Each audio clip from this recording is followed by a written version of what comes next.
Hay lugares en el mundo que no solo forman futbolistas, forman leyendas.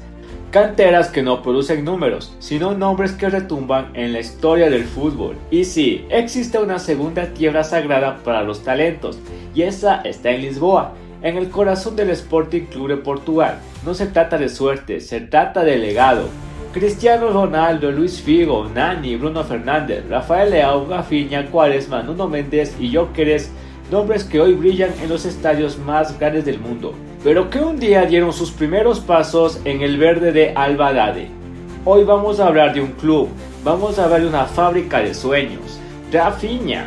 Antes de volar hacia Leeds, luego en Barcelona y convertirse en uno de los extremos más verticales de Europa, Rafinha tuvo su nacimiento futbolístico en el Sporting de Lisboa.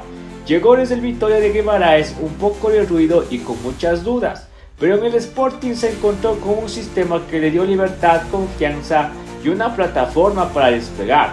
Su habilidad para el desborde, su golpeo con rosca y su ritmo en transiciones rápidas lo convirtieron en un jugador clave.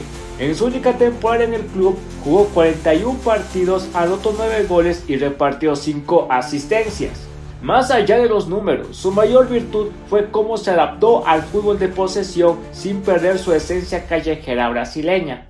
En Lisboa, Rafinha dejó de ser un extremo habilidoso para convertirse en un atacante inteligente. Aprendió cuándo encarar, cuándo asistir, cuándo hacer daño. Además jugó partidos clave como en la tanda de la final de la Taça de la Liga, demostrando personalidad. Su etapa fue corta, pero fundamental para el salto de calidad que luego daría en Francia y en la Premier League. Víctor Gyökeres llegó al Sporting en 2023 y en menos de un año se convirtió en una fuerza imparable. Procedente del Coventry City, el delantero sueco no tardó en demostrar que no solo era físico o potencia, era instinto, técnica y mentalidad ganadora. En su primera temporada marcó más de 30 goles en todas las competiciones, incluyendo tantos decisivos en la Liga de Portugal y en las competiciones europeas. Su estilo recuerda a delanteros de antaño, fuertes, decididos, con olfato de gol, pero Gyökeres también sabe jugar de espaldas, asociarse y presionar. El Sporting lo transformó, en el Coventry es prometedor, en Lisboa se volvió una bestia. La presión de jugar en un club grande lo achicó, lo hizo más letal. Su conexión con los extremos y su capacidad para definir con ambas piernas lo volvieron en uno de los extremos más temidos del fútbol europeo.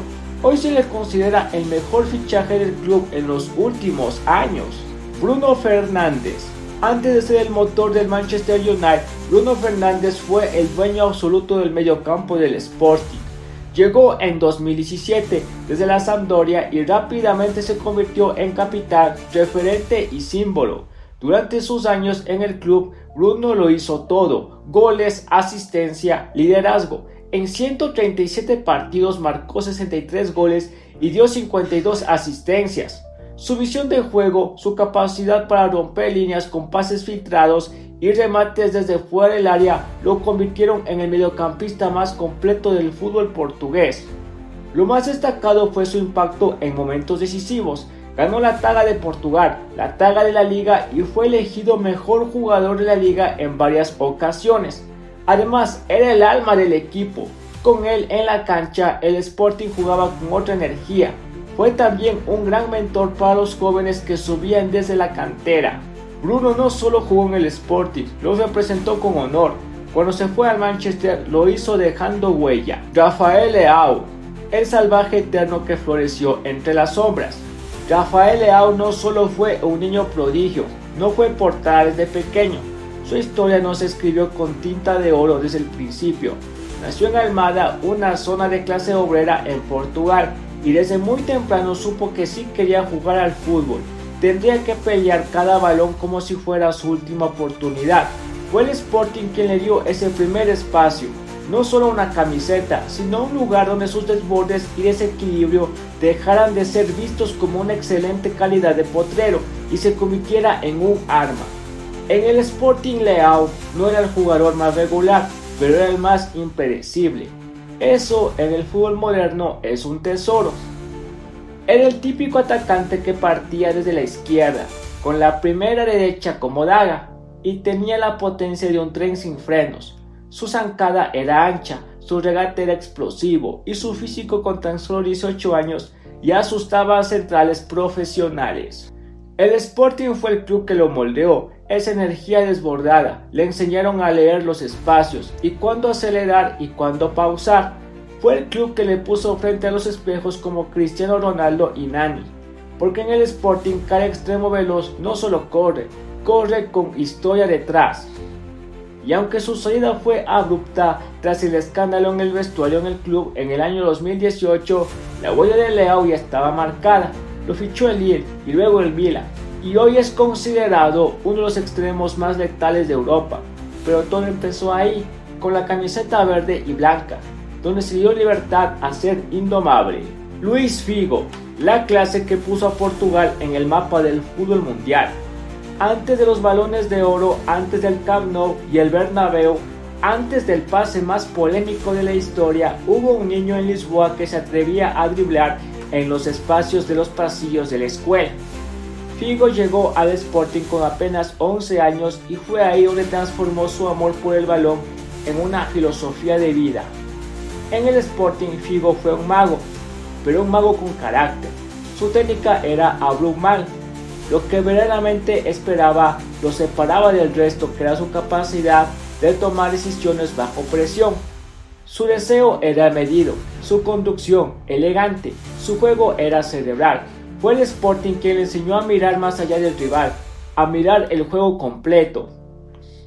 Jugó más de 130 partidos con el club, fue campeón mundial sub-20 con Portugal en el año 91, siendo jugador del Sporting. Y en ese entonces que los gigantes europeos ya empezaron a observarlo con lupa. En cada partido dejaba detalles que no se podían enseñar. Una pisada de más para engañar, un cambio de ritmo seco, una asistencia imposible. Figo fue la primera gran explotación global del Sporting y el inicio de una nueva era. Y aunque su leyenda se terminó de construir en España e Italia, el alma del genio se creó en Lisboa. En la cantera, el que entiende que el fútbol no se juega solo con los pies, sino también con la cabeza y con el corazón.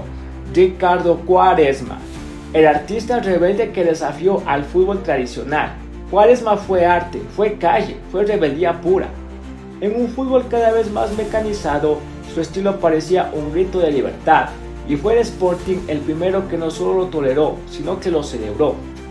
Desde las inferiores se notaba que había algo distinto. Era un extremo que podía hacer bicicletas con los ojos cerrados, que te dejaba atrás con una finta de evasión y que, por supuesto, tenía una de las armas más icónicas del siglo XXI, la trivela. Esa forma de golpear la pelota con el exterior del pie que se volvió su sello, su firma, su poesía. En el primer equipo del Sporting, Quaresma debutó con tan solo 17 años. Su impacto fue inmediato, gambeteaba sin pedir permiso, desafiaba a veteranos y medía asistencias como quien lanza caramelos. Era puro instinto, pero también tenía una pasión tan intensa que a veces lo traicionaba. Ahí el Sporting intentó educarlo sin quitarle su esencia. Le enseñaron que el talento sin disciplina no trasciende, que la magia si no se canaliza se esfuma. Pasó luego por el Barcelona, por el Porto, por el Besiktas y volvió al Sporting años después, pero la conexión con el club que lo formó siempre estuvo viva. Quaresma no fue el más constante, pero cuando brillaba hacía que el fútbol volviera a parecer un arte callejero. Y eso también es el Sporting, formar artistas, no solo atletas. Cristiano Ronaldo. Todo comenzó en Alcochete, en una academia escondida entre campos verdes y sueños imposibles. Ahí un niño flaco y con acento de Madeira llamado Cristiano Ronaldo comenzó a escribir su historia. El Sporting Club de Lisboa no solo fue su primer club profesional, fue su primer hogar, fuera de casa, el lugar donde empezó a forzarse como el mejor jugador del siglo XXI. Apenas con 16 años, Cristiano debutó con el primer equipo en un partido ante el Inter de Milán. Aquel día deslumbró con regates eléctricos, velocidad sobrenatural y una confianza que no parecía de alguien que acababa de salir de las categorías inferiores. El Sporting vio en algo en él un talento, vio determinación pura. En la temporada 2002-2003 jugó 31 partidos y marcó 5 goles, pero lo más importante no fueron las cifras, sino como lo proyectaba, un jugador total en formación. En el Sporting aprendió a jugar por fuera, a explotar los espacios, a perfeccionar el disparo de media distancia y sobre todo a entrenar como si cada sesión fuera una final. Su obsesión por mejorar nació ahí, en los vestuarios del José Albadale, donde sus compañeros cuentan que era el primero en llegar y el último en irse. El partido que lo capituló al mejor fue ante el Manchester United en un amistoso en el año 2003. Ferguson quedó deslumbrado, el resto es historia, pero si hubo una semilla que germinó al mejor jugador del mundo fue el Sporting.